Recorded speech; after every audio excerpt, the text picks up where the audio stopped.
Miss হবে না আপনার পছন্দের টিভি শো, দেখুন জি5 অ্যাপে একদম ফ্রি। সবথেকে বড় মূল্যবান সম্পদ আমি হারাতে বসেছিলাম, যে আমার বাবা নেই, যা করতে হবে আমাকেই করতে হবে। মেয়ে মানে সংসারী, সে রান্নার হাত দারুণ, একটু পড়া গান জানলে বিয়েটা আগে সারু।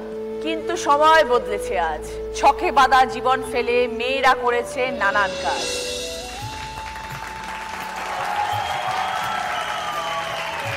ভেরি গুড প্রিয়সী, বিয়ের ফুচকা দিদি আজকে আমার মঞ্চে আমাকে ফুচকা খাওয়াতে, সেই জন্য থ্যাংক ইউ তোমাকে। একটু শুনি এই জার্নিটা তোমার, বিএড করার পরে ফুচকায় চলে এলে তুমি, ফুচকা বিক্রি করতে এলে তুমি, কেন এই ভাবনাটা করতে গেলে? ছোটবেলাতে সবাইকে জিজ্ঞেস করা হয় যে তুমি বড় হয়ে কি হতে চাও। কেউ বলে ডাক্তার, কেউ নার্স, কেউ ইঞ্জিনিয়ারিং, এরকম সবাই বলে। কিন্তু আমি ছোটবেলায় ভেবেছিলাম আমি টিচার হব। আমার যখন 2.5 বছর বয়স, তখন আমার বাবা নিখোঁজ হয়ে যায়। তারপর মা আর আমার সংসার, অভাবী সংসার। তো সেখানে পড়াশোনাটা আমার কাছে অনেকটাই আকাশ ছোঁয়ার মতো। তো সেখানে আমার মা খুব কষ্ট করে লোকের বাড়ি কাজ করে আমায় পড়াশোনা করিয়েছেন। তারপরে একটা দিদি ছিল যাকে আমি পেয়েছিলাম, তিনি ফ্রি অফ কস্ট আমাকে পড়াতেন। তো সেখান থেকেই শিক্ষক হওয়ার ইচ্ছা রয়েছে। তো তারপরে ক্লাস 8 অবধি মা কোনো রকম পড়াশোনা করিয়েছেন, তারপর মা আর পারছেন না। সেই জন্য ক্লাস 8 থেকে শুরু করলাম নাচ শেখানো। ছোটবেলায় নাচ এবং গান শিখেছিলাম।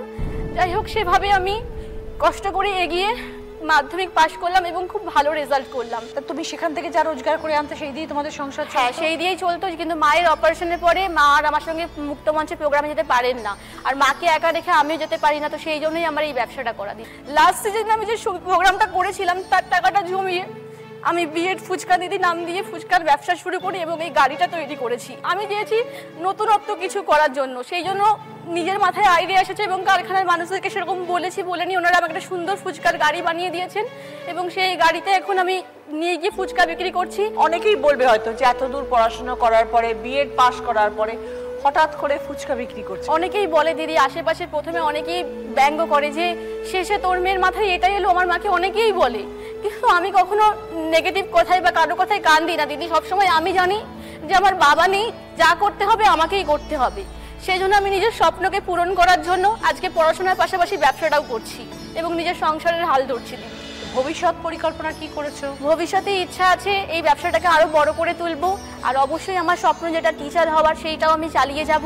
তো এই যে ধরো তোমার এই গাড়িটা এত সুন্দর, এই গাড়িটা নিয়ে তুমি ঘুরে ঘুরে যাও? হ্যাঁ দিদি, রোজ বিকেল 4টে থেকে রাত 10টা অবধি। তুমি এখন খুশি আছো প্রেয়সী? একদম। মা ভালো আছে? মা ভালো আছে। খুব ভালো থেকো, আর তোমার এই ব্যবসা নিয়ে তুমি আরো বড় হও, আরো কিছু করতে পারো, তুমি কারো জীবনে অনেক কিছু করতে পারবে।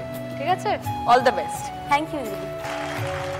ফুলেশ্বরী দি, 7 বছর হলো। হ্যাঁ, ঘুগনির দোকান, ঘুগনি, মুড়ি, রুটি, ডিম সেদ্ধ, ডিম ভাজা, একটা সবজি থাকে। কিভাবে শুরু হলো 7 বছর আগে?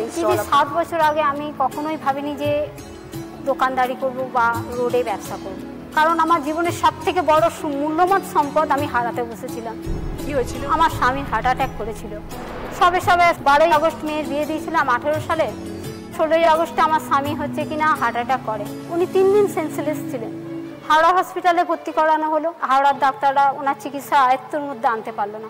তখন যেই দাদা অ্যাম্বুলেন্সে নিয়ে গেছিল, উনি বললো, দিদি জীবনের শেষ সম্বলটুকু হারাবেন কেন, চেষ্টা করুন, আপনি পারবেন। কিভাবে পারবো? মেয়ের সবে বিয়ে দিলাম। বড় মেয়ের বিয়ে দেওয়ার পর 1.5 লাখ টাকা আমি রেখেছিলাম ছোটোটার জন্য। স্বামী সাধারণ একটা লেদ মেশিন ঘরে কাজ করতো, উনি ভালো মিস্ত্রি ছিলেন।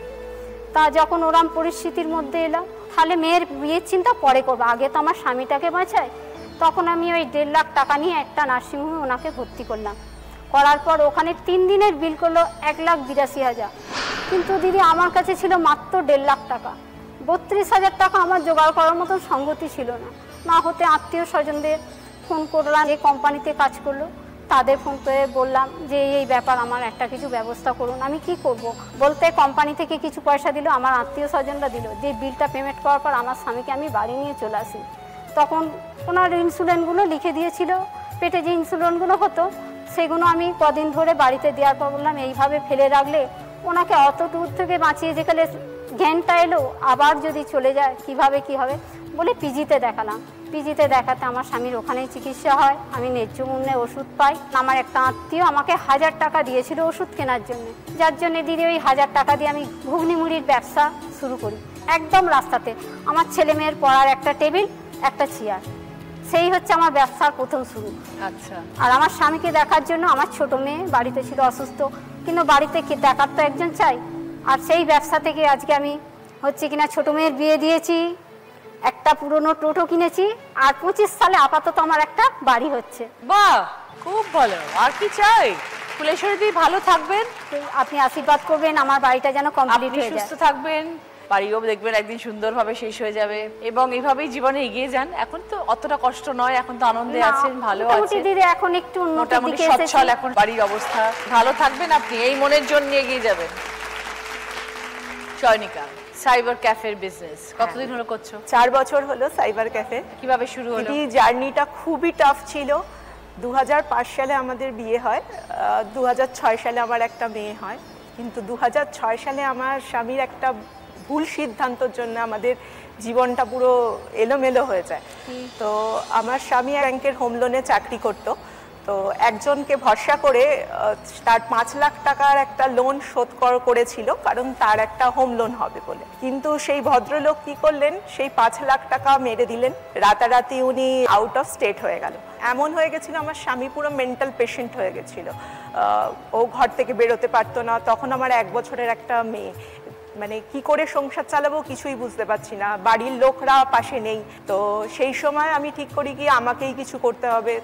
তখন আমার কাছে একটা ল্যাপটপ ছিল, তো সেই ল্যাপটপটা দিয়ে আমি কম্পিউটার ছাড়া তো আর কিছুই কাজ জানি না, তো কি করব। তখন চিন্তা করলাম কি তাহলে একটা ছোট প্রিন্টার কিনে একটা কিছু করা যাক। তো সেইভাবেই সাইবার ক্যাফেটা শুরু। একটা প্রিন্টার দিয়ে সাইবার ক্যাফেটা স্টার্ট করেছিলাম। এখন আমার 5-6টা প্রিন্টার আছে, 2টো কম্পিউটার আছে। কোন নগরে? কোন নগরেই। এই আমার স্বামীর বিজনেসটাও এখন বড় হয়েছে। মুদিখানা, মানে যে মুড়ির ব্যবসাটা করতো ওটা একটু বাড়িয়েছে, ওখানে আরো প্রোডাক্ট বাড়িয়েছে, ওই ব্যবসাটা এখন রানিং হয়ে গেছে। আপনি নিজেই সেখানে বসে সারাদিন কাজ করেন? কোনো কর্মচারী এখনো রাখিনি, সবকিছু কাজ একা আমি করি। অনেক মানুষের ভালোবাসা, অনেক পরিচিতি ওখান থেকে আমার হয়েছে। খুব ভালো থেকো চয়নিকা, আপনি আশীর্বাদ করুন যাতে আমি আরো ব্যবসাটা বাড়াতে পারি। নিশ্চয়ই নিশ্চয়ই নিশ্চয়ই। দেবিকা আগে চাকরি করতে, হ্যাঁ, সেটা ছেড়ে দিয়ে কসমেটিক্সের দোকান। হ্যাঁ। এই ভাবনা কিভাবে আসলো? এই ভাবনা অ্যাকচুয়ালি আমি একটা মেয়ে, ঠিক আছে, আমার কসমেটিক্স গার্মেন্টসের ওপর নলেজ আছে। আর আমি যে জবটা করতাম সেখানে আমার ফাইন্যান্সের সাথে সাথে আমাদের সেলও করতে হতো, ওখান থেকে আমার সেলটাও শেখা। তো সব কিছু মিলিয়ে আমি ভাবলাম যে আমি নিজে যেহেতু কিছু করব ভেবেছি, আর নিজে যেখানে লিড করব, তো এইরকম একটা বিজনেস আমি যদি চুজ করি বা করি যেখানে সব কিছু একসঙ্গে এক জায়গায় পাওয়া যাবে, কাস্টমাররা এসে যেন ফিরে যাবে না, কিছু না কিছু নিয়ে যাবে আমার দোকান থেকে। তার জন্য একটা পুঁজিও দরকার হয় দেবিকা। হ্যাঁ, আর পুঁজি বলতে আমি চাকরি করেছি, চাকরি করে যা টাকা জমিয়েছি, আমি নিজের টাকায় গাড়ি কিনেছি, নিজের টাকায় বাবাকে ফাইন্যান্সিয়ালি হেল্প করেছি বাড়ি করার জন্য। তারপরে টাকা আমি জমিয়ে রাখতাম বিজনেস করার, যেহেতু একটা ইচ্ছা ছিল, তো ওখান থেকেই আমার বিজনেসের টাকা চলে এসেছে। ভেরি গুড, অনেক শুভেচ্ছা রইল দেবিকা। আশীর্বাদ করুন যেন এরকম ভাবেই বিজনেসটাকে আরো বড় করতে চাই। মা বাবাকে প্রাউড করতে হবে। আজের মতন এই পর্যন্তই, সবাই ভালো থাকবেন, সবাইকে নমস্কার, শুভ সন্ধ্যা। জি5 ডাউনলোড করুন আর সব এপিসোড দেখুন একদম ফ্রি।